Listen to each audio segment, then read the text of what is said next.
ਸਤਿ ਸ਼੍ਰੀ ਅਕਾਲ ਦੋਸਤੋ, ਤੁਸੀਂ ਦੇਖ ਰਹੇ ਹੋ ਲਿਮਟਿਡ ਗਿਆਨ ਤੇ ਪੱਕੇ ਕੈਨੇਡਾ ਵਾਲੇ YouTube ਚੈਨਲ। ਜਿਵੇਂ ਕਿ ਤੁਹਾਨੂੰ ਯਾਦ ਹੀ ਹੋਵੇਗਾ ਕਿ ਅੱਜ ਤੋਂ ਤਕਰੀਬਨ 1 ਸਾਲ ਪਹਿਲਾਂ ਪੰਜਾਬ ਦੇ ਵਿੱਚ ਇੱਕ ਅਜਿਹੀ ਘਟਨਾ ਘਟੀ ਸੀ ਕਿ ਜਿਸ ਨੇ ਪੂਰੇ ਪੰਜਾਬ ਦੇ ਨਾਲ-ਨਾਲ ਪੂਰੀ ਦੁਨੀਆ ਨੂੰ ਹਿਲਾ ਕੇ ਰੱਖ ਦਿੱਤਾ ਸੀ।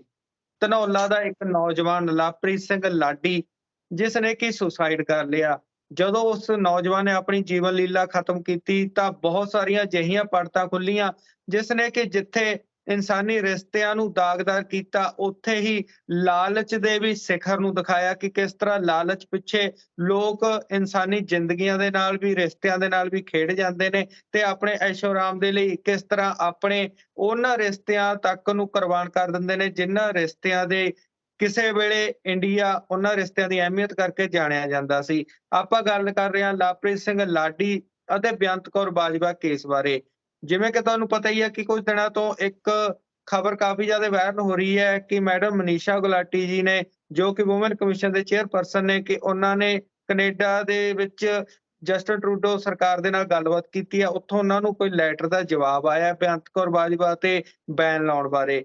ਕੀ ਹੈ ਪੂਰੀ ਗੱਲਬਾਤ ਜਾਣਨ ਦੇ ਲਈ ਸਾਡੇ ਨਾਲ ਕੈਨੇਡਾ ਤੋਂ ਜੁੜੇ ਨੇ ਲਾ ਸਲਾਹਕਾਰ ਅਸ਼ੋਕ ਅਰੋੜਾ ਜੀ। ਉਹਨਾਂ ਤੋਂ ਪੁੱਛਾਂਗੇ ਇਸ ਕੇਸ ਦੇ ਬਾਰੇ ਲੇਟੈਸਟ ਜੋ ਵੀ ਜਾਣਕਾਰੀ ਹੈ, ਕਿਉਂਕਿ ਅਸ਼ੋਕ ਅਰੋੜਾ ਜੀ ਇਸ ਵੇਲੇ ਕੈਨੇਡਾ ਦੇ ਵਿੱਚ ਹੀ ਨੇ, ਇਸ ਕੇਸ ਤੇ ਲਗਾਤਾਰ ਬਣੇ ਹੋਏ ਨੇ। ਵੀਡੀਓ ਵੱਲ ਲਿਜਾਣ ਤੋਂ ਪਹਿਲਾਂ, ਇਸ ਤੋਂ ਪਹਿਲਾਂ ਕਿ ਅਸ਼ੋਕ ਅਰੋੜਾ ਜੀ ਦੇ ਨਾਲ ਗੱਲਬਾਤ ਸ਼ੁਰੂ ਕਰੀਏ, ਦੱਸ ਦੇਣਾ ਚਾਹੁੰਦੇ ਹਾਂ ਕਿ ਕਾਫੀ ਦੋਸਤ ਜੋ ਕਹਿੰਦੇ ਨੇ ਕਿ ਸ਼ਾਇਦ ਇਸ ਕੇਸ ਤੋਂ ਅਸੀਂ ਅਲੱਗ ਹੋ ਚੁੱਕੇ ਹਾਂ। ਹਰ ਇੱਕ ਜੋ ਕੇਸ ਦੇ ਨਾਲ ਜੁੜੇ ਆ ਉਹਦੇ ਨਾਲ ਹਾਲੇ ਵੀ ਜੁੜੇ ਹੋਏ ਆ।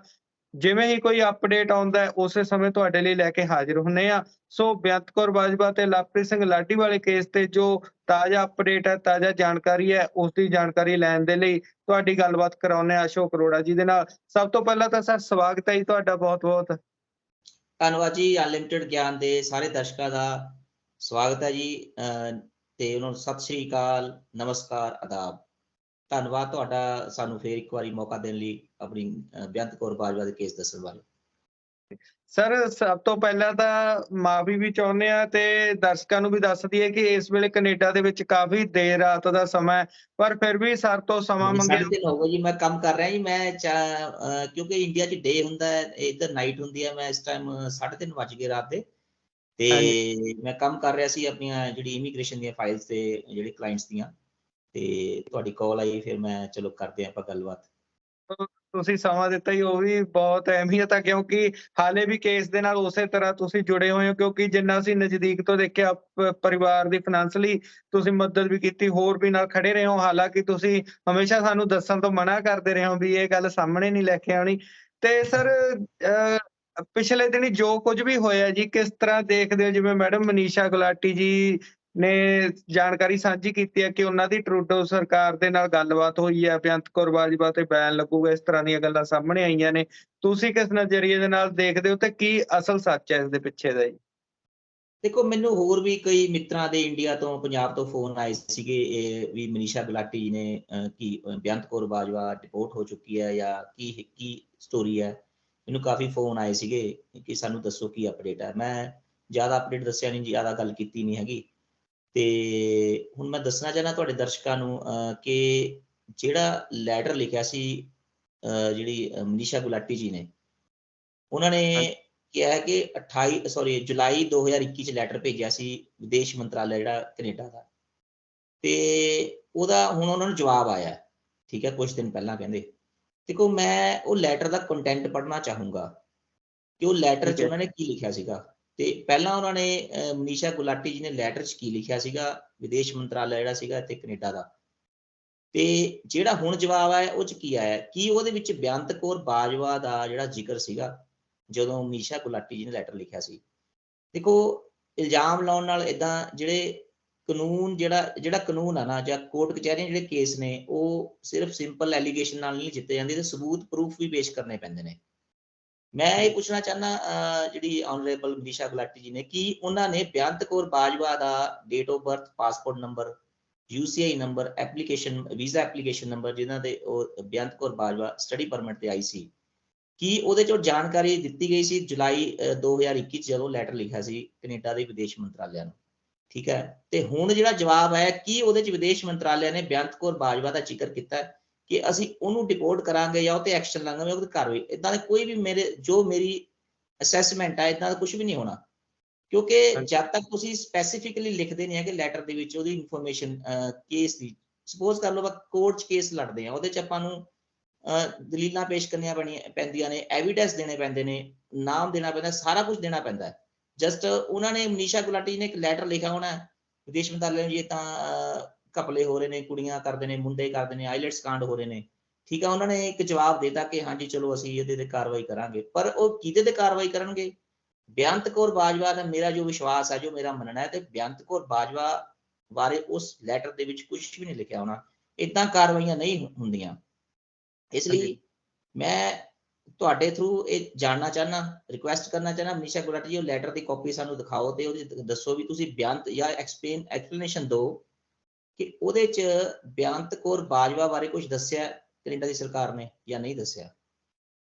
ਸਰ ਜਿੱਥੇ ਤੱਕ ਸਾਨੂੰ ਵੀ ਪਤਾ ਹੈ, ਉਦੋਂ ਵੀ ਇਹ ਗੱਲ ਤੇ ਕਾਫੀ ਜ਼ਿਆਦਾ ਵਿਵਾਦ ਹੋਇਆ ਸੀ ਕਿ ਮੈਡਮ ਮਨੀਸ਼ਾ ਗੁਲਾਟੀ ਨੇ ਕੈਨੇਡਾ ਦੀ ਗਵਰਨਮੈਂਟ ਨੂੰ, ਕੈਨੇਡਾ ਵਿਦੇਸ਼ ਮੰਤਰਾਲੇ ਨੂੰ ਜੋ ਲੈਟਰ ਲਿਖੀ ਆ, ਉਹਦੇ ਵਿੱਚ ਕਿਤੇ ਵੀ ਬੇਅੰਤ ਕੌਰ ਬਾਜਵਾ ਜਾਂ ਲਵਪ੍ਰੀਤ ਸਿੰਘ ਲਾਡੀ ਦੇ ਕੇਸ ਦਾ ਕੋਈ ਜ਼ਿਕਰ ਨਹੀਂ ਸੀਗਾ ਜੀ। ਉਹੀ ਮੇਰਾ ਸਵਾਲ ਹੈ ਕਿ ਦੇਖੋ ਹੁਣ ਜਿਹੜੀਆਂ ਖਬਰਾਂ ਆ ਰਹੀਆਂ ਨੇ YouTube ਤੇ, ਹੋਰ ਵੀ ਕੁਝ ਮੈਨੂੰ ਜਿਹਨਾਂ ਲੋਕਾਂ ਨੇ ਫੋਨ ਕੀਤੇ ਨੇ ਕਿ ਸਾਨੂੰ ਦੱਸੋ ਬੇਅੰਤ ਕੌਰ ਬਾਜਵਾ, ਮਨੀਸ਼ਾ ਗੁਲਾਟੀ ਕਲੇਮ ਕਰ ਰਹੇ ਨੇ ਵੀ ਕਾਰਵਾਈ ਹੋ ਗਈ, ਐਕਸ਼ਨ ਹੋ ਗਿਆ ਕਿ ਬੇਅੰਤ ਕੌਰ ਬਾਜਵਾ ਡਿਪੋਰਟ ਹੋ ਚੁੱਕੀ ਹੈ। ਦੇਖੋ ਡਿਪੋਰਟ ਇਦਾਂ ਨਹੀਂ ਹੁੰਦਾ ਕੈਨੇਡਾ 'ਚੋਂ, ਉਹਦੇ ਲਈ ਪ੍ਰੂਫ ਦੇਣੇ ਪੈਂਦੇ ਨੇ, ਉਹਦੇ ਵੀ ਉਹਨੇ ਕੋਈ ਕ੍ਰਾਈਮ ਕੀਤਾ ਹੋਵੇ, ਠੀਕ ਹੈ। ਮੈਂ ਪਹਿਲਾਂ ਵੀ ਕਈ ਵਾਰੀ ਦੱਸ ਚੁੱਕਿਆ। ਹੁਣ ਬੇਅੰਤ ਕੌਰ ਬਾਜਵਾ ਨੇ ਗਲਤੀ ਕਿੱਥੇ ਕੀਤੀ ਹੈ, ਆਪਾਂ ਉਹਦੀ ਗੱਲ ਕਰਾਂਗੇ ਕਿ ਗਲਤੀ ਮੈਂ ਪਹਿਲਾਂ ਬਹੁਤ ਵਾਰ ਦੱਸ ਚੁੱਕਿਆ ਇਸ ਮੈਟਰ ਤੇ ਕਿ ਗਲਤੀ ਉਹਨੇ ਆਪਣੀ ਜਿਹੜੀ ਮਿਸ ਰਿਪਰੈਜ਼ੈਂਟੇਸ਼ਨ ਕੀਤੀ ਹੈ, ਉਹਨੇ ਆਪਣੀ ਐਪਲੀਕੇਸ਼ਨ ਸਟੱਡੀ ਪਰਮਿਟ ਦੀ, ਉਸ ਦੇ ਬੇਸ ਤੇ ਕੇਸ ਚੱਲਦਾ, ਉਸ ਦੇ ਬੇਸ ਤੇ ਜਿਹੜਾ ਇੱਕ ਪ੍ਰੋਸੀਜਰ ਹੈ, ਜਿਵੇਂ ਮੈਂ ਇੱਥੇ ਕਾਰਵਾਈ ਉਹਦੇ ਤੇ ਪਾ ਚੁੱਕਿਆ, ਅੱਗੇ ਸਾਰੇ ਪੇਪਰ ਭੇਜ ਚੁੱਕਿਆ।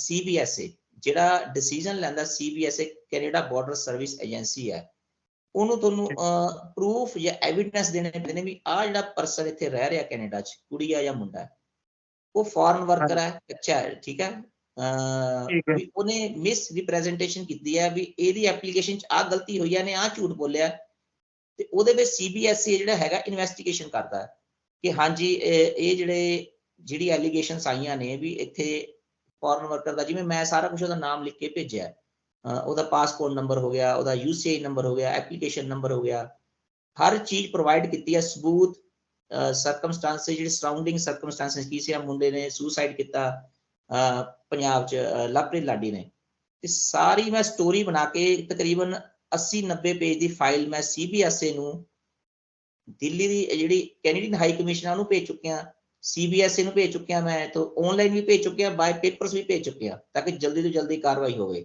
ਕੈਨੇਡਾ ਬਾਰਡਰ ਸਰਵਿਸ ਏਜੰਸੀ ਹੈ, ਤੇ ਇੱਥੇ ਦਾ ਇੱਕ RCMP ਡਿਪਾਰਟਮੈਂਟ ਹੈ, ਰਾਇਲ ਕੈਨੇਡੀਅਨ ਮਾਊਂਟੇਡ ਪੁਲਿਸ ਹੈ, ਉਹਨੂੰ ਵੀ ਜਾ ਕੇ ਮੈਂ ਮਿਲ ਚੁੱਕਿਆ ਕਿ ਇਸ ਨੂੰ ਪੁਲਿਸ ਕਲੀਅਰੈਂਸ ਸਰਟੀਫਿਕੇਟ ਨਾ ਮਿਲੇ, ਤਾਂ ਕਿ PR ਲੈਣ ਲਈ ਇਹਨੂੰ ਇੱਥੇ ਕੈਨੇਡਾ ਦਾ ਪੁਲਿਸ ਕਲੀਅਰੈਂਸ ਸਰਟੀਫਿਕੇਟ ਲੈਣਾ ਪੈਣਾ ਵੀ, ਤਾਂ ਕਿ ਉਹ PR ਨਾ ਲੈ ਸਕੇ। ਕਿਉਂਕਿ ਮੈਂ ਚਾਹੁੰਦਾ ਵੀ ਜਿਹੜੇ ਬੰਦੇ ਕੋਈ ਵੀ ਹੈ, ਚਾਹੇ ਕੁੜੀ ਹੈ ਚਾਹੇ ਮੁੰਡਾ, ਕੁਝ ਵੀ ਕਰਕੇ ਆਉਂਦੇ ਨੇ, ਗਲਤ ਕਰਦੇ ਨੇ, ਧੱਕਾ ਹੁੰਦਾ ਜਾਂ ਫਰਾਡ ਕਰਦੇ ਨੇ, ਉਹਦੇ ਕਾਰਵਾਈ ਹੋਵੇ।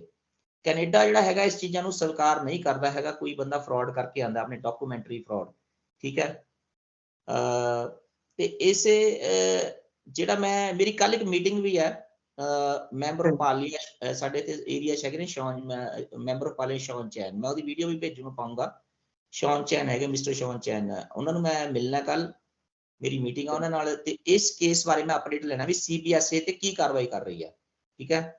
ਇਹ ਤਾਂ ਹੋ ਗਿਆ ਕੈਨੇਡਾ ਦਾ ਪੱਖ, ਵੀ ਕੈਨੇਡਾ 'ਚ ਅਸੀਂ ਕਿਵੇਂ ਕੰਮ ਕਰ ਰਹੇ ਹਾਂ, ਉਹਦੀ ਫਾਈਲ ਦੇ ਉੱਤੇ ਸਾਰਾ ਕੁਝ ਮੈਂ ਭੇਜ ਚੁੱਕਿਆ, ਮੇਰੇ ਕੋਲ ਫਾਈਲ ਨੰਬਰ ਹੈਗੇ ਨੇ, ਰੈਫਰੈਂਸ ਨੰਬਰ, ਇੱਥੇ ਐ ਨਹੀਂ ਆ ਵੀ ਆਪਾਂ ਸਿੰਪਲ ਐਪਲੀਕੇਸ਼ਨ ਦੇ ਆਏ ਤੇ ਸਿੱਟਤੀ ਉਹਨਾਂ ਨੇ ਸਾਈਡ ਤੇ, ਸਾਡੇ ਕੋਲ ਬਕਾਇਦਾ ਫਾਈਲ ਨੰਬਰ ਆਇਆ ਹੋਇਆ, ਰੈਫਰੈਂਸ ਨੰਬਰ ਆਇਆ ਹੋਇਆ, ਉਹਦੇ ਰੈਫਰੈਂਸ ਨੰਬਰ ਦੇ ਕੇ ਅਸੀਂ ਪੁੱਛ ਸਕਦੇ ਹਾਂ ਬੇਅੰਤ ਕੌਰ ਬਾਜਵਾ ਤੇ ਕੀ ਕਾਰਵਾਈ ਚੱਲ ਰਹੀ। ਹੁਣ ਪਿੱਛੇ ਕੋਵਿਡ ਹੋਣ ਕਰਕੇ ਲੇਟ ਹੋ ਰਿਹਾ ਸਾਰਾ ਕੰਮ, ਤਕਰੀਬਨ 18 ਲੱਖ ਇਮੀਗ੍ਰੇਸ਼ਨ ਦੀਆਂ ਜਿਹੜੀਆਂ ਫਾਈਲਾਂ ਨੇ ਬੈਕਲੌਗ ਪਿਆ, ਤੇ ਉਹਦੇ ਤੇ ਕੰਮ ਕਰ ਰਿਹਾ, IRCC ਕੰਮ ਕਰ ਰਿਹਾ, CBSA ਵੀ ਕੰਮ ਕਰ ਰਿਹਾ, ਤੇ ਸ਼ਿਕਾਇਤਾਂ ਵੀ ਬਹੁਤ ਜ਼ਿਆਦਾ, ਸ਼ਿਕਾਇਤਾਂ ਦਾ ਵੀ ਬੈਕਲੌਗ ਹੈ।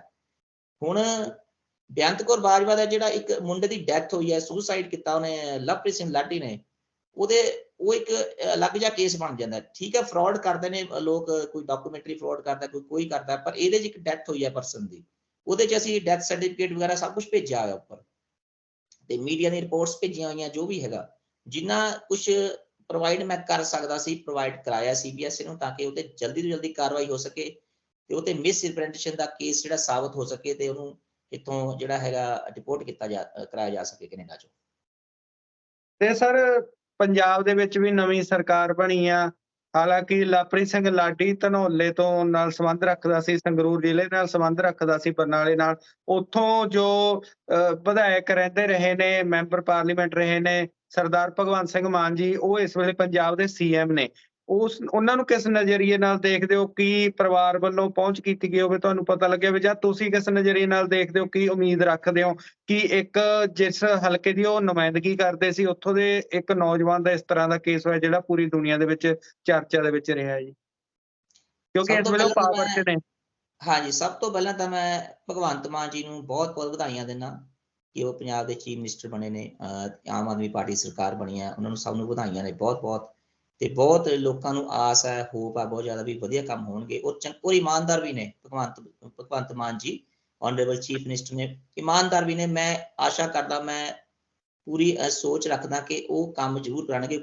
ਜਿਹੜੇ ਧਨੌਲਾ ਉਹਨਾਂ ਦਾ ਏਰੀਆ ਦਾ ਹੈਗਾ, ਠੀਕ ਹੈ, ਸੰਗਰੂਰ ਦੇ ਨੇੜੇ ਪੈਂਦਾ, ਤੇ ਉਹ ਜ਼ਰੂਰ ਇਸ ਜਿਹੜੇ ਕੇਸ ਚੱਲ ਰਿਹਾ ਉਹ ਤੇ ਜਿਹੜਾ ਕਾਰਵਾਈ, ਮੈਂ ਉਹਨਾਂ ਦੀ ਫੈਮਿਲੀ ਨੂੰ ਵੀ ਕਹੂੰਗਾ ਕਿ ਉਹਨਾਂ ਨੂੰ ਅਪਰੋਚ ਕਰੋ। ਤੁਸੀਂ ਸੰਗਰੂਰ ਆਉਂਦੇ ਰਹਿੰਦੇ ਨੇ ਹੋ ਤੇ ਉਹਨਾਂ ਨੂੰ ਜਾ ਕੇ ਅਪਰੋਚ ਕਰੋ, ਮਿਲੋ, ਇਸ ਕੇਸ ਬਾਰੇ, ਮੈਟਰ ਬਾਰੇ ਵੀ ਇੱਦਾਂ ਦਾ ਕੇਸ ਸੀਗਾ, ਉਹ ਜਲਦੀ ਤੋਂ ਜਲਦੀ ਕਾਰਵਾਈ ਹੋ ਸਕੇ। ਬਾਕੀ ਜਿਹੜੀ ਕਾਰਵਾਈ ਇਹਦੀ ਚੱਲ ਰਹੀ ਹੈ ਵੈਸੇ ਵੀ, ਪਰ ਥੋੜੀ ਮੱਠੀ ਹੈ, ਠੰਡੀ ਚੱਲ ਰਹੀ ਹੈ ਕਾਰਵਾਈ ਉਧਰੋਂ ਪੁਲਿਸ ਡਿਪਾਰਟਮੈਂਟ ਵੱਲੋਂ, ਕਿਉਂਕਿ ਜਿਹੜਾ ਮੇਨ ਹੁਣ ਪ੍ਰੋਸੀਜਰ FIR ਦਰਜ ਹੋ ਗਈ 306 ਤੇ 420 ਦਾ ਪਰਚਾ ਦਰਜ ਹੋ ਗਿਆ। ਤੇ ਹੁਣ ਜਿਹੜੀ ਕੋਰਟ ਜਿਹੜੀ ਕਾਰਵਾਈ ਕਰ ਰਹੀ ਹੈ, ਉਹ ਹੁਣ ਕੋਰਟ ਦੇ ਥਰੂ ਕਾਰਵਾਈ ਹੈ। ਜਿਹੜੀ ਬਰਨਾਲਾ ਕੋਰਟ ਹੈ ਉਹ ਸਮਨ ਭੇਜ ਚੁੱਕੀ ਹੈ ਹੋਮ ਮਿਨਿਸਟਰੀ ਨੂੰ ਜਿਹੜੀ ਹੈਗੀ ਇੰਡੀਆ ਦੀ ਜਿਹੜੀ ਹੋਮ ਮਿਨਿਸਟਰੀ ਆ, ਉਹਨੂੰ ਸਮਨ ਭੇਜ ਚੁੱਕੀ ਹੈ ਬੇਅੰਤ ਕੌਰ ਦੇ ਲਈ ਕਿ ਇਹਨੂੰ ਕੋਰਟ 'ਚ ਪ੍ਰੈਜ਼ੈਂਟ, ਕੋਰਟ ਦੀ ਪੇਸ਼ੀ ਜਿਹਨੂੰ ਕਹਿੰਦੇ ਆਪਾਂ ਉੱਥੇ, ਵੀ ਕੋਰਟ 'ਚ ਪੇਸ਼ ਹੋਵੇ। ਇਨਵੈਸਟੀਗੇਸ਼ਨ ਲਈ ਵੀ ਆ ਕ੍ਰਾਈਮ ਹੋਇਆ ਇੱਦਾਂ 306 ਤੇ 420 ਦਾ ਪਰਚਾ ਦਰਜ ਹੈ। ਉਹਨੂੰ ਅਕਿਊਜ਼ਡ ਬਣਾ ਕੇ ਜਿਹੜੀ ਹੈਗੀ ਹੈ, ਜੋ ਮੇਰੀ ਖਬਰ ਹੈ, ਮੇਰੇ ਸੂਤਰ ਮੈਨੂੰ ਦੱਸ ਰਹੇ ਨੇ, ਜੋ ਮੇਰੀ ਗੱਲਬਾਤ ਹੈਗੀ ਹੈ, ਮੇਰੇ ਕੋਲ ਪੁਖਤਾ ਨਹੀਂ ਹੈਗਾ, ਪਰ ਜੋ ਮੈਂ ਤੁਹਾਨੂੰ ਦੱਸ ਰਿਹਾ, ਥੋੜਾ ਜਿਹਾ ਹਿੰਟ ਦੇ ਰਿਹਾ ਕਿ ਉਹ ਹੋਮ ਮਿਨਿਸਟਰੀ ਨੂੰ ਜਿਹੜੀ ਹੈਗੀ ਆ ਉਹ ਭੇਜ ਚੁੱਕੀ ਹੈ ਬਰਨਾਲਾ ਦੀ ਕੋਰਟ ਕੇ ਜਾ ਕੇ ਉੱਥੇ ਹੋਮ ਮਿਨਿਸਟਰੀ ਫਿਰ ਕੀ ਕਰਦੀ ਹੈ, ਅੱਗੇ ਸਮਨ ਭੇਜੂਗੀ ਜਿਹੜੀ ਕੈਨੇਡੀਅਨ ਹਾਈ ਕਮਿਸ਼ਨ ਨੂੰ, ਜਿਹੜੀ ਇੰਡੀਅਨ ਕੌਂਸੂਲੇਟ ਦੇ ਥਰੂ, ਤੇ ਉਸ ਤੋਂ ਬਾਅਦ ਫਿਰ ਇੱਥੇ ਕੈਨੇਡਾ ਸਮਨ ਆਣਗੇ। ਉਹ ਸਮਨ ਉਹਨੂੰ ਐਕਸੈਪਟ ਕਰਨੇ ਪੈਣੇ ਨੇ, ਠੀਕ ਹੈ। ਜੇ ਉਹ ਸਮਨ ਐਕਸੈਪਟ ਨਹੀਂ ਕਰਦੀ ਬੇਅੰਤ ਕੌਰ ਬਾਜਵਾ ਕੋਰਟ 'ਚ ਹਾਜ਼ਰ ਹੋਣ ਦੇ, ਤਾਂ ਉਹ ਇੱਕ ਜਿਹੜੀ ਉਲੰਘਣਾ ਮੰਨੀ ਜਾਊਗੀ ਕੋਰਟ ਦੀ, ਕਿ ਉਹਨੂੰ ਵੀ ਅਸੀਂ ਸਮਨ ਭੇਜੇ, ਉਹਨੂੰ ਐਕਸੈਪਟ ਨਹੀਂ ਕੀਤਾ ਜਾਂ ਨਹੀਂ ਆ ਰਹੀ ਹੈਗੀ, ਤਾਂ ਉਸ ਤੋਂ ਬਾਅਦ ਉਹਨੂੰ POV ਘੋਸ਼ਿਤ ਕੀਤਾ ਜਾ ਸਕਦਾ, ਪ੍ਰੋਕਲੇਮਡ ਅਫੈਂਡਰ ਜਿਹਨੂੰ ਕਹਿੰਦੇ ਨੇ। ਤੇ ਪ੍ਰੋਕਲੇਮਡ ਅਫੈਂਡਰ ਅੱਗੇ ਫਿਰ ਇੱਕ ਹੋਰ ਜਿਹੜਾ ਹੈਗਾ ਜਿਹੜਾ ਕ੍ਰਾਈਮ ਬਣ ਜਾਂਦਾ, ਕਿਉਂਕਿ ਉਹ ਤੁਹਾਨੂੰ ਪਤਾ ਹੀ ਹੋਣਾ, ਜੋ ਮੇਰਾ ਆਈਡੀਆ 3 ਸਾਲ ਦੀ ਸਜ਼ਾ ਜੇ ਆਪਾਂ ਪ੍ਰੋਕਲੇਮਡ ਅਫੈਂਡਰ ਹੁੰਦੇ ਆ, ਇਹ ਜਿਹੜੀ ਕੋਰਟ ਦੀ ਉਲੰਘਣਾ ਕਰਦੇ ਆ, ਨਹੀਂ ਪਹੁੰਚਦੇ ਆਪਾਂ ਪੇਸ਼ੀ ਦੇ ਜਾਂ ਕਿੱਦਾਂ ਹੁੰਦਾ, ਤਾਂ ਉਹ 'ਚ ਇੱਕ ਹੋਰ ਐਡ ਹੋ ਜਾਣਾ ਕ੍ਰਾਈਮ, ਉਹਦੇ 3 ਸਾਲ ਦੀ ਸਜ਼ਾ ਉਹਦੇ ਤੇ। ਫਿਰ ਪ੍ਰੋਕਲੇਮਡ ਅਫੈਂਡਰ ਜਿਹੜਾ ਘੋਸ਼ਿਤ ਹੋਣੀ ਹੈ ਇਹ, ਤੇ ਉਸ ਤੋਂ ਬਾਅਦ ਇਹਦਾ ਫਿਰ ਪਾਸਪੋਰਟ ਕੈਂਸਲ ਹੋਊਗਾ, ਰਿਜੈਕਟ ਹੋਊਗਾ, ਜਿਹੜਾ ਦਾ ਬੇਅੰਤ ਕੌਰ ਬਾਜਵਾ ਦਾ। ਜਦੋਂ ਪਾਸਪੋਰਟ ਉਹਦਾ ਰਿਜੈਕਟ ਹੋ ਗਿਆ ਤਾਂ ਉਹਦੀ PR ਹੀ ਨਹੀਂ ਹੋਣੀ ਉਰੇ, ਕਿਉਂਕਿ ਉਰੇ PR ਦੀ ਐਪਲੀਕੇਸ਼ਨ ਲਾ ਲਈ ਕੈਨੇਡਾ 'ਚ, ਪਾਸਪੋਰਟ ਦੀ ਕਾਪੀ ਜ਼ਰੂਰੀ ਹੁੰਦੀ ਹੈ, ਪਾਸਪੋਰਟ ਦੇਣਾ ਜ਼ਰੂਰੀ ਹੁੰਦਾ। ਤੇ ਹੁਣ ਉਹ ਗੱਲ ਤਾਂ ਲੁਕੋ ਨਹੀਂ ਸਕਦੀ। ਜੇ ਹੁਣ ਕੈਨੇਡੀਅਨ ਗਵਰਨਮੈਂਟ ਨੂੰ ਉਹ ਝੂਠ ਬੋਲਦੀ ਹੈ PR ਦੀ ਐਪਲੀਕੇਸ਼ਨ ਲਾਉਣ ਲੱਗੇ ਕਿ ਹਾਂਜੀ ਮੇਰੇ 'ਚ ਇੰਡੀਆ ਪਰਚਾ ਦਰਜ ਹੈ 306 ਦਾ, ਨਹੀਂ ਲਿਖਦੀ ਵੀ ਮੇਰਾ ਕੁਝ ਨਹੀਂ ਹੈਗਾ ਦਰਜ, ਜਾਂ ਫਿਰ ਕਹਿੰਦੀ ਹੈ ਕਿ ਮੈਨੂੰ ਮੇਰੇ 420 ਜਾਂ 306 ਜੋ ਵੀ ਹੈਗਾ ਉਹ ਨਹੀਂ ਹੈਗਾ, ਉਹ ਇੱਕ ਹੋਰ ਝੂਠ ਦਾ ਕੇਸ ਬਣ ਜਾਣਾ ਉਹਦੇ ਤੇ, ਵੀ ਉਹਨੇ PR ਦੀ ਐਪਲੀਕੇਸ਼ਨ 'ਚ ਵੀ ਝੂਠ ਬੋਲਿਆ। ਜੇ ਉਹ ਲਿਖਦੀ ਹੈ ਤਾਂ ਉਹਨੇ ਵੀਜ਼ਾ ਆਫੀਸਰ ਹੈ ਜਿਹੜਾ ਜਿਹਨੇ PR ਦੀ ਐਪਲੀਕੇਸ਼ਨ ਪ੍ਰੋਸੈਸ ਕਰਨੀ, ਉਹਨੂੰ PR ਨਹੀਂ ਦੇਣੀ ਹੈਗੀ, ਠੀਕ ਹੈ। ਦੇਖੋ ਦੋ ਚੀਜ਼ਾਂ ਨੇ, ਇੱਕ ਹੈਗਾ ਡਿਪੋਰਟ ਹੋਣਾ, ਇੱਕ ਹੈਗਾ ਇੱਥੇ ਰਹਿ ਰਿਹਾ ਬੰਦਾ ਪਰ ਕੇਸ ਲੜ ਰਿਹਾ, ਬਹੁਤ ਪਰੇਸ਼ਾਨ ਹੋ ਰਿਹਾ। ਦੋਨੇ ਕੇਸਾਂ ਦੇ ਵਿੱਚ ਡਿਪੋਰਟ ਹੁੰਦੀ ਹੈ ਤਾਂ ਵੀ ਠੀਕ ਹੈ, ਜੇ ਨਹੀਂ ਹੁੰਦੀ ਤਾਂ ਵੀ ਉਹਦੀ ਲਾਈਫ ਇੰਨੀ ਮਤਲਬ ਕਿ ਔਖੀ ਹੋ ਜਾਣੀ ਹੈ ਕਿ ਉਹਨੂੰ PR ਨਹੀਂ ਮਿਲਣੀ ਉਹਦੇ ਦੀ ਕੈਨੇਡਾ ਦੀ, ਕਿਉਂਕਿ ਉਧਰੋਂ ਸਮਨ ਆ ਰਹੇ ਨੇ, ਠੀਕ ਹੈ, ਸਮਨ ਜਾ ਚੁੱਕੇ ਨੇ ਹੋਮ ਮਿਨਿਸਟਰੀ ਦੇ ਥਰੂ, ਉਹਨੂੰ ਐਕਸੈਪਟ ਕਰਨੇ ਪੈਣੇ ਨੇ। ਉਧਰੋਂ PR ਉਹਦਾ ਜਿਹੜੀ ਪਾਸਪੋਰਟ ਦੀ ਕਾਪੀ ਕੈਂਸਲ, ਪਾਸਪੋਰਟ ਕੈਂਸਲ ਹੋ ਜਾਣਾ, ਰੱਦ ਹੋ ਜਾਣਾ ਇੰਡੀਆ 'ਚ, ਉਹਦਾ ਲੁੱਕਆਊਟ ਨੋਟਿਸ ਜਾਊਗਾ, ਠੀਕ ਹੈ। ਤੇ ਇਧਰੋਂ ਫਿਰ PR ਨਹੀਂ ਹੋਣੀ, ਇਧਰੋਂ RCMP ਨੂੰ ਵੀ ਅਸੀਂ ਲਿਖ ਕੇ ਦੇ ਚੁੱਕੇ ਹਾਂ, CBSE ਕੋਲ ਵੀ ਜਾ ਚੁੱਕੀ ਹੈ ਫਾਈਲ, ਠੀਕ ਹੈ। ਇਦਾਂ ਤਾਂ ਹੈ ਨਹੀਂ ਵੀ CBSE ਫਾਈਲ ਚੱਕ ਕੇ ਪਰੇ ਸਿੱਟ ਦੂਗੀ, ਕਿਉਂਕਿ PR ਨਹੀਂ ਹੁੰਦੀ ਤੇ ਫਿਰ ਉਹ ਰਹੂਗੀ ਕਿਸ ਬੇਸ ਤੇ ਉਰੇ ਕੈਨੇਡਾ ਦੇ ਵਿੱਚ, ਠੀਕ ਹੈ। ਜਦ ਉਹਦੇ ਕੋਲ ਸਟੇਟਸ ਨਹੀਂ ਆ, ਉਹਦਾ ਜਿਹੜਾ ਸਟੱਡੀ ਪਰਮਿਟ ਆ ਤਕਰੀਬਨ ਅਕਤੂਬਰ 2023 ਤੱਕ ਆ ਉਹਦੇ ਕੋਲੋਂ, ਜੋ ਮੇਰੇ ਕੋਲ ਸਾਰੀ ਉਹਦੀ ਇਨਫੋਰਮੇਸ਼ਨ ਆ। ਅਕਤੂਬਰ 2023 ਚ ਉਹਦਾ ਵਰਕ ਪਰਮਿਟ ਖਤਮ ਹੋ ਜਾਣਾ, ਸਟੱਡੀ ਪਰਮਿਟ ਤਾਂ ਉਹਦਾ ਖਤਮ ਹੋ ਗਿਆ, ਤੇ ਉਸ ਤੋਂ ਬਾਅਦ ਉਹਨੂੰ ਵਰਕ ਪਰਮਿਟ ਮਿਲਿਆ 3 ਸਾਲ ਦਾ। ਤੇ 3 ਸਾਲ ਉਹਦੇ 2023 ਚ ਖਤਮ ਹੋ ਜਾਣਾ, ਫਿਰ ਉਹਦੇ ਕੋਲ ਸਟੇਟਸ ਕੀ ਹੋਰੇ ਰਹਿਣ ਦਾ, ਠੀਕ ਹੈ। ਉਹਦੇ ਕੋਲ PR ਹੋਣੀ ਚਾਹੀਦੀ ਹੈ, ਦੁਬਾਰਾ ਵਰਕ ਪਰਮਿਟ ਉਹਨੂੰ ਮਿਲਣਾ ਨਹੀਂ ਹੈਗਾ। ਜੇ ਦੁਬਾਰਾ ਵਰਕ ਪਰਮਿਟ ਲੈਣਾ ਵੀ ਚਾਹੁੰਦੀ ਹੈ ਤਾਂ ਅੱਗੇ ਉਹਦੀ ਐਪਲੀਕੇਸ਼ਨ ਜਿਹੜੀ ਅਸੀਂ ਭੇਜੀ ਹੋਈ ਹੈ, ਦਰਖਾਸਤ ਭੇਜੀ ਹੋਈ ਹੈ ਸਰਕਾਰ ਨੂੰ ਇੱਥੇ ਕਿ ਉਹਨੇ ਮਿਸਰੈਪ ਕੀਤੀ ਹੈ, ਤੇ ਉਹ ਉਲਝੀ ਰਹਿਣੀ ਹੈ। ਮਤਲਬ ਕਿ ਅਸੀਂ ਚਾਹੁੰਦੇ ਹਾਂ ਵੀ ਇਸ ਜਿਹੜਾ ਲਵਪ੍ਰੀਤ ਲਾਡੀ ਦੀ ਡੈਥ ਹੋਈ ਹੈ, ਉਸ ਪਰਿਵਾਰ ਨੂੰ ਇਨਸਾਫ ਮਿਲੇ, ਉਹਦੇ ਮਾਤਾ ਪਿਤਾ ਨੂੰ ਇਨਸਾਫ ਮਿਲੇ, ਇੱਕ ਭੈਣ ਦਾ ਭਾਈ ਚਲਾ ਗਿਆ ਉਹਨੂੰ ਇਨਸਾਫ ਮਿਲੇ। ਮਤਲਬ ਕਿ ਜਿਹੜੀ ਮੁੰਡੇ ਦੀ ਡੈਥ ਹੋਈ ਹੈ, ਹੋਰ ਕੋਈ ਨਹੀਂ। ਮੈਂ ਕੋਈ ਕੇਸ ਨਹੀਂ ਬੰਦ ਕੀਤਾ। ਮੈਨੂੰ ਲੋਕ ਕਈ ਕਮੈਂਟ ਕਰਦੇ ਨੇ ਸੋਸ਼ਲ ਮੀਡੀਆ ਤੇ, ਫੇਸਬੁੱਕ ਤੇ ਵੀ ਕਰਦੇ ਨੇ, ਟਿਕਟੋਕ ਤੇ ਵੀ ਕਰਦੇ ਨੇ ਕਿ ਤੁਸੀਂ ਕੇਸ ਸ਼ਾਇਦ ਬੰਦ ਕਰਤਾ, ਨਹੀਂ ਪਰਸਿਊ ਨਹੀਂ ਕਰ ਰਹੇ ਹੈਗੇ। ਦੇਖੋ, ਮੈਂ ਜਿਹੜੀ ਕਾਰਵਾਈ ਕਰਨੀ ਸੀ, ਜਿੰਨੀ ਮਿਹਨਤ ਕਰਨੀ ਸੀ ਕੇਸ ਤੇ ਕਰਕੇ ਅੱਗੇ ਭੇਜ ਚੁੱਕਿਆ, ਠੀਕ ਹੈ। ਮੇਰਾ ਕੰਮ ਉੱਥੇ ਖਤਮ ਹੋ ਗਿਆ, ਪਰ ਫਿਰ ਵੀ ਮੈਂ ਕੋਸ਼ਿਸ਼ ਕਰ ਰਿਹਾ। ਜਿਵੇਂ ਹੁਣ ਮੈਂਬਰ ਪਾਰਲੀਮੈਂਟ ਨੂੰ ਮਿਲਿਆ ਵੀ ਮੈਨੂੰ ਇਹਦੇ ਕੇਸ ਦੀ, ਜਦੋਂ ਮੈਂਬਰ ਪਾਰਲੀਮੈਂਟ ਦੇ ਥਰੂ ਅਸੀਂ ਇਨਕੁਆਇਰੀ ਕਢਾਉਂਦੇ ਹਾਂ ਤਾਂ ਉਹਦੀ ਫਿਰ ਇੱਕ ਦਰਜ ਹੋ ਜਾਂਦੀ ਹੈ, ਰਿਕਾਰਡ 'ਚ ਆ ਜਾਂਦਾ, ਪੂਰਾ ਔਨ ਦਾ ਰਿਕਾਰਡ ਹੋ ਜਾਂਦਾ। ਜਿਹੜੀ ਕੈਨੇਡਾ ਦੀ ਸਰਕਾਰ ਦੇ CBSA ਦੇ ਆਫਿਸ ਦੇ ਵਿੱਚ ਮੈਂਬਰ ਆਫ ਪਾਰਲੀਮੈਂਟ ਇਨਵੋਲਵ ਹੋਇਆ ਸੀ ਤੇ ਉਹਨਾਂ ਨੇ ਇਨਕੁਆਇਰੀ ਕਢਾਈ ਸੀ ਆ ਕੇਸ ਦੀ, ਆ UCI ਨੰਬਰ ਦੀ। ਉਹ ਏਦਾਂ ਫਾਈਲ ਨਹੀਂ ਬੰਦ ਕਰ ਸਕਦੇ ਜਦ ਤੱਕ ਉਹਦੇ ਕੋਈ ਫੈਸਲਾ ਨਹੀਂ ਲੈਂਦੇ ਹੈਗੇ। ਤੇ ਜਿਵੇਂ ਸਰ ਨੇ ਵੀ ਗੱਲ ਕੀਤੀ ਆ ਵੀ ਕਮੈਂਟ ਕਰਦੇ ਨੇ ਕਈ ਵੀ ਕੇਸ ਸ਼ਾਇਦ ਬੰਦ ਕਰਤਾ। ਦੱਸਣਾ ਚਾਹੁੰਦੇ ਆ ਵੀ ਜ਼ਰੂਰੀ ਨਹੀਂ, ਕੋਈ ਖਾਸ ਕਈ ਵਾਰ ਇਦਾਂ ਦਾ ਅਪਡੇਟ ਹੁੰਦਾ ਜਿਹਦੇ ਨਾਲ ਕੇਸ ਤੇ ਅਸਰ ਪੈਣ ਦਾ ਡਰ ਹੁੰਦਾ, ਉਹਦੇ ਕਰਕੇ ਨਹੀਂ ਸਾਹਮਣੇ ਲੈ ਕੇ ਆਉਂਦੇ। ਪਰ ਜਿਹੜਾ ਕੇਸ ਸ਼ੁਰੂ ਕੀਤਾ ਉਹ ਜਦੋਂ ਤੱਕ ਅੰਜਾਮ ਤੱਕ ਨਹੀਂ ਪਹੁੰਚਦਾ, ਸਰ ਵੀ ਜੁੜੇ ਹੋਏ ਨੇ, ਅਸੀਂ ਵੀ ਤੁਹਾਡੇ ਤੱਕ ਅਪਡੇਟ ਲੈ ਕੇ ਆਉਂਦੇ ਰਹਾਂਗੇ। ਤੇ ਉਹ ਸਰ ਮੈਂ ਜਿਵੇਂ ਹਾਂਜੀ ਜਿਵੇਂ ਤੁਸੀਂ ਪਹਿਲਾਂ ਵੀ ਤੁਹਾਡੇ ਨਾਲ ਗੱਲਬਾਤ ਹੋਈ ਸੀਗੀ, ਅੱਜ ਤੋਂ 6 ਮਹੀਨੇ ਪਹਿਲਾਂ ਇੰਟਰਵਿਊ ਦੇ ਵਿੱਚ ਵੀ ਤੁਸੀਂ ਦੱਸਿਆ ਸੀ ਕਿ ਜਿਹੜਾ ਝੂਠ ਬੋਲਣ ਦਾ ਕਾਫੀ ਵੱਡਾ ਗੁਨਾਹ ਮੰਨਿਆ ਜਾਂਦਾ ਕੈਨੇਡਾ ਦੇ ਵਿੱਚ, ਉਹਦੇ ਹਾਂਜੀ ਰਿਲੇਟਡ ਵੀ ਮਤਲਬ ਉਹਦੇ ਤੇ ਤੁਸੀਂ ਕੀਤਾ ਹੋਇਆ ਕੇਸ, ਉਹਦੇ ਵਿੱਚ ਕੁਝ ਅਪਡੇਟ ਸਾਹਮਣੇ ਆਇਆ ਹੋਵੇ, ਜਾਂ ਬੇਅੰਤ ਕੌਰ ਕਿਸ ਤਰ੍ਹਾਂ, ਜਿਵੇਂ ਜ਼ਿਆਦਾਤਰ ਲੋਕ ਇਹ ਵੀ ਜਾਣਨਾ ਚਾਹੁੰਦੇ ਨੇ ਕਿ ਇਸ ਵੇਲੇ ਕਿੰਨਾ ਹਾਲਾਤਾਂ 'ਚ ਰਹਿ ਰਹੀ ਆ ਉਹ, ਕੀ ਉਹਨੂੰ ਕੋਈ ਆਪਣੇ ਕੀਤੇ ਦਾ ਕੋਈ ਪਛਤਾਵਾ ਜਾਂ ਕੁਝ ਇਸ ਤਰ੍ਹਾਂ ਦਾ ਲੱਗ ਰਿਹਾ ਹੈਗਾ, ਕੋਈ ਤੁਹਾਡੇ ਤੱਕ ਖਬਰ ਪਹੁੰਚੀ ਹੋਵੇ ਜੇ? ਦੇਖੋ, ਮੈਨੂੰ ਉਹਦੀ ਪਰਸਨਲ ਇਨਫੋਰਮੇਸ਼ਨ ਨਹੀਂ ਹੈ ਕਿੱਥੇ ਰਹਿ ਰਹੀ ਹੈ, ਠੀਕ ਹੈ। ਮੇਰੇ ਕੋਲ ਦੇਖੋ, ਕੈਨੇਡਾ ਦੇ ਵਿੱਚ ਬੰਦਾ ਜਿਹੜਾ ਲੱਭਦਾ ਉਰੇ ਕਈ ਵਾਰ ਲੁਕ ਜਾਂਦਾ, ਪਰ ਮੈਨੂੰ ਉਹਦੇ ਬਾਰੇ ਕੋਈ ਇਨਫੋਰਮੇਸ਼ਨ ਨਹੀਂ ਕਿੱਥੇ ਰਹਿ ਰਹੀ ਹੈ, ਕੋਈ ਗੱਲਬਾਤ ਨਾ, ਮੇਰਾ ਕਮਿਊਨੀਕੇਸ਼ਨ ਹੈ, ਮੈਂ ਨਹੀਂ ਜਾਣਦਾ, ਠੀਕ ਹੈ। ਮੇਰੇ ਕੋਲ ਤਾਂ ਜਿਹੜੀ ਉਹਦੀ ਜਿਹੜੀ ਇਨਫੋਰਮੇਸ਼ਨ ਹੈ, ਇੱਥੇ UCI ਨੰਬਰ ਹੁੰਦਾ ਸਭ ਤੋਂ ਬੜਾ, ਜਿਵੇਂ ਆਪਣਾ ਇੰਡੀਆ ਦਾ ਆਧਾਰ ਕਾਰਡ ਨੰਬਰ ਹੁੰਦਾ, ਇਦਾਂ ਹੀ UCI ਨੰਬਰ ਆ ਉਹਦਾ ਕੈਨੇਡਾ ਦਾ। ਉਹ ਸਾਰੀ ਉਮਰ ਇਮੀਗ੍ਰੇਸ਼ਨ ਡਿਪਾਰਟਮੈਂਟ 'ਚ ਘੁੰਮਦਾ, ਪੂਰੀ ਜ਼ਿੰਦਗੀ ਮਿਲ ਕੇ, ਠੀਕ ਹੈ। ਉਹਦੇ ਨਾਲ ਹੀ ਬੰਦਾ ਲੱਭ ਜਾਂਦਾ ਉਹਨਾਂ ਨੂੰ।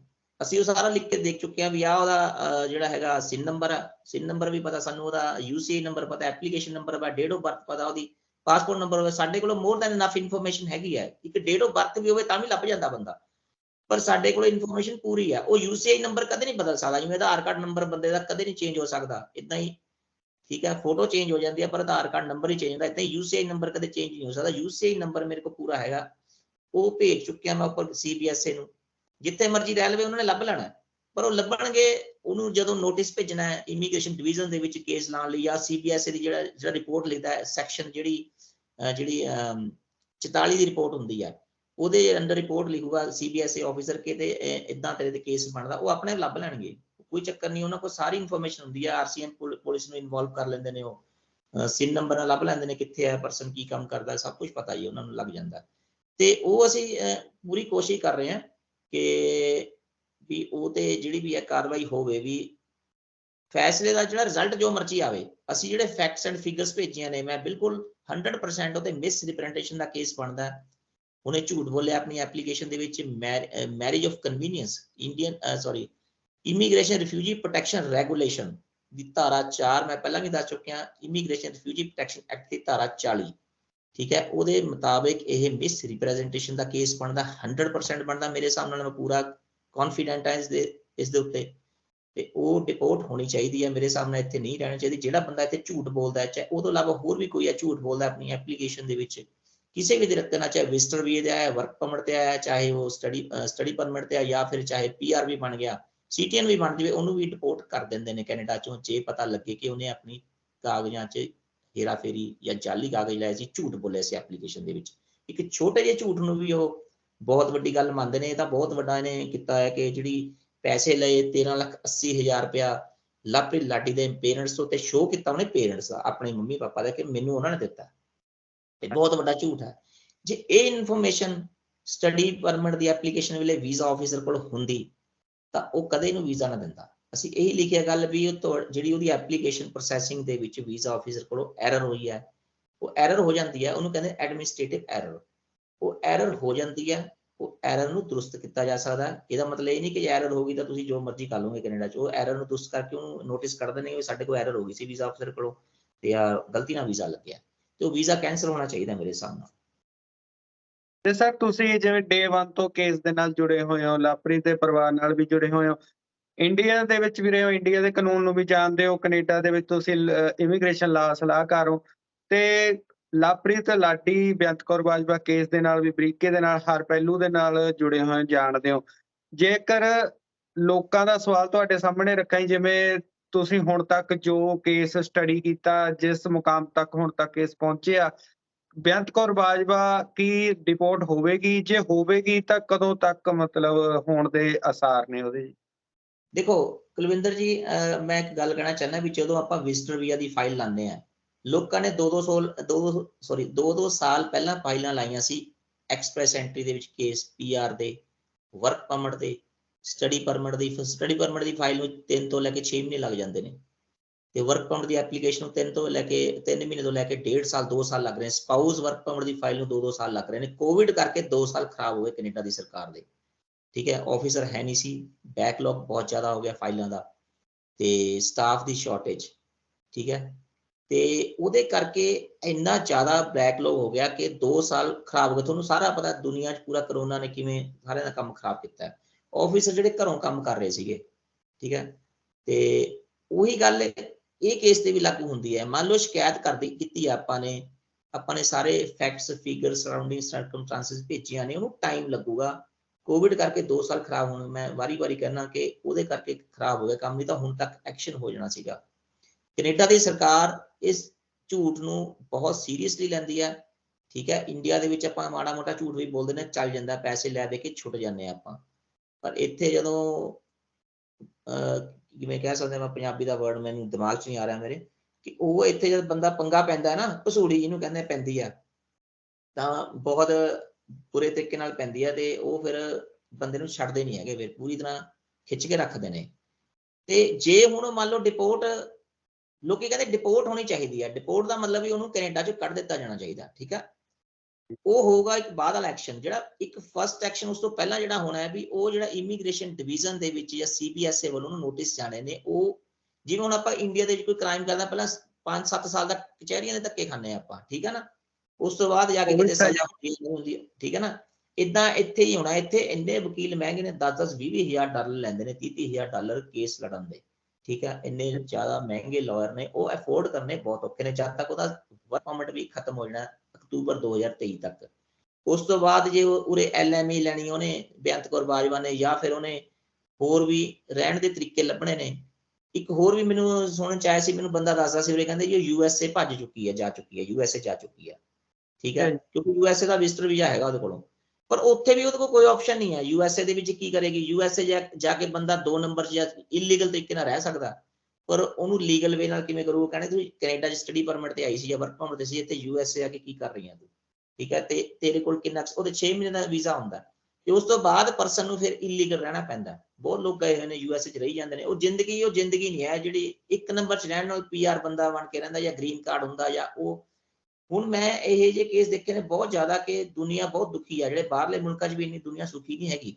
ਕੋਈ ਇੰਗਲੈਂਡ ਬੈਠਾ, ਕੋਈ ਆਸਟ੍ਰੇਲੀਆ ਬੈਠਾ, 2 ਨੰਬਰ 'ਚ ਰਹਿ ਰਹੇ ਨੇ, ਇਲੀਗਲ ਰਹਿ ਰਹੇ ਨੇ। ਕੈਨੇਡਾ 'ਚ ਬਹੁਤ ਲੋਕ ਨੇ, USA 'ਚ ਨੇ, ਮਤਲਬ ਕਿ ਪਰਿਵਾਰਾਂ ਤੋਂ ਵਿਛੜੇ ਹੋਏ ਨੇ, ਕਾਗਜ਼ ਪੱਤਰ ਨਹੀਂ ਹੈਗੇ ਉਹਨਾਂ ਕੋਲ। ਏਦਾਂ ਦੀ ਜ਼ਿੰਦਗੀ ਕੋਈ ਫਾਇਦਾ ਨਹੀਂ। ਪੈਸਾ ਤੁਸੀਂ ਬਣਾ ਲੈਂਦੇ ਹੋ, ਪੈਸਾ ਕਮਾਈ ਜਾਊਗੀ, ਪੇਰੈਂਟਸ ਨੂੰ ਭੇਜੀ, ਉਹ ਜ਼ਿੰਦਗੀ ਤਾਂ ਖਤਮ ਹੋ ਗਈ ਨਾ ਇੱਕ ਤਰ੍ਹਾਂ ਦੀ, ਕਿ ਕਿਸੇ ਜੋਗੇ ਰਹੀ ਨਾ, ਠੀਕ ਹੈ। ਉਹੀ ਕਰਕੇ ਆ ਵੀ ਤੁਸੀਂ ਇਸ ਚੀਜ਼ ਨੂੰ ਨਾ ਦੇਖੋ ਕਿ ਕੱਲੀ ਡਿਪੋਰਟ ਹੋਊਗੀ। ਡਿਪੋਰਟ ਤੋਂ ਪਹਿਲਾਂ ਵੀ ਜਿਹੜਾ ਉਹ ਪ੍ਰੋਸੈਸ ਚੋਂ ਲੰਘੂਗੀ, ਉਹ ਵੀ ਬਹੁਤ ਔਖਾ ਪ੍ਰੋਸੈਸ ਹੈ।